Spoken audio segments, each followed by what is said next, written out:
Anchorman, The Legend of Ron Burgundy. It was a 2004 film that starred Will Ferrell, Christina Applegate, and it is widely regarded as being one of the definitive and best comedies of the 2000s.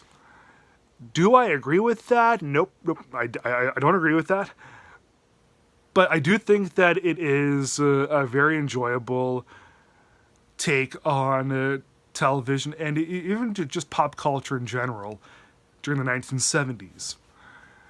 So this was right after Will Ferrell broke free from television because like he started off on Saturday Night Live in the 90s, and he does Old School and Elf in 2003 that broke him free from TV.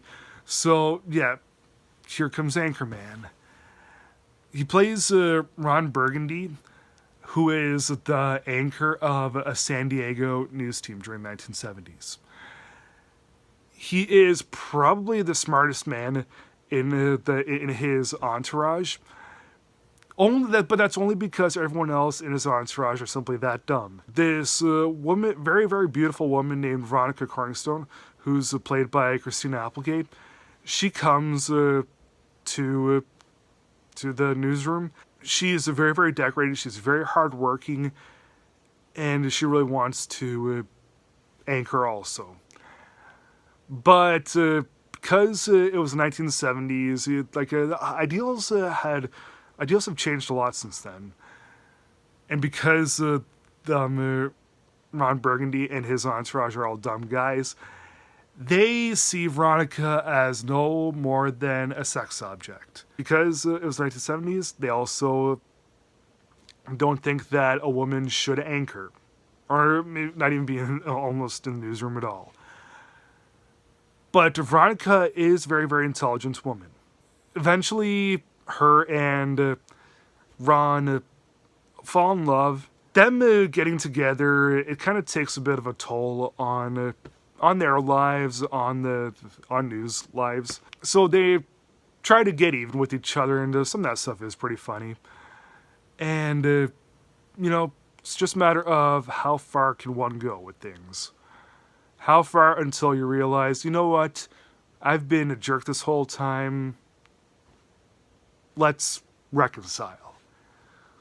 So, yeah, the movie is pretty funny. I simply love movies about film and television, whether it's Anchorman or broadcast news or Tootsie. Love that kind of stuff. And in Anchorman, it does do a good job in really looking at all that kind of stuff. Will Ferrell is good as Ron Burgundy, but the only thing that there's a couple bits where you could really tell that Ferrell was trying to force he was being too forceful with this stuff. Didn't really seem natural. And whenever I watch people give good comedic performances, if you can tell that they're trying to get a laugh out, that's not a really good sign. If you tell that they're trying to give a great performance, then that's a good sign. But if you can tell that they're just desperate for trying to get laughs, that's not a good sign. And I think that really almost everyone in the film is like that. Almost everyone in the film, you can tell that they're trying to just get laughs. And in this one, Will Ferrell, because he's the protagonist of the film, you can tell that he does that more than once.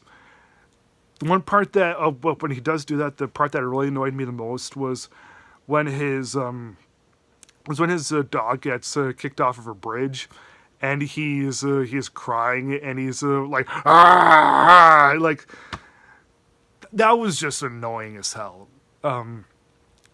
You can't call screaming and scream at the top of your lungs in a funny manner, a supposed funny manner, funny. You can't.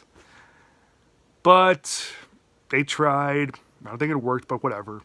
But, that's not really that big of a price to pay for all the good that this movie has. Sure, there are some flaws in terms of its deliveries, but you know what? That's fine. And the movie, it's not really profound with its messages, and it's not like complete genius like some other things. But still, I thought that Anchorman was a really fun time. I don't think it's one of the best films of 2004, but I still do recommend that people see this, especially if you love things about television. Definitely see this. I'll give Anchorman from 2004 3 stars out of 4. Thanks for watching. Please like, subscribe, comment, and I'll see you again next time.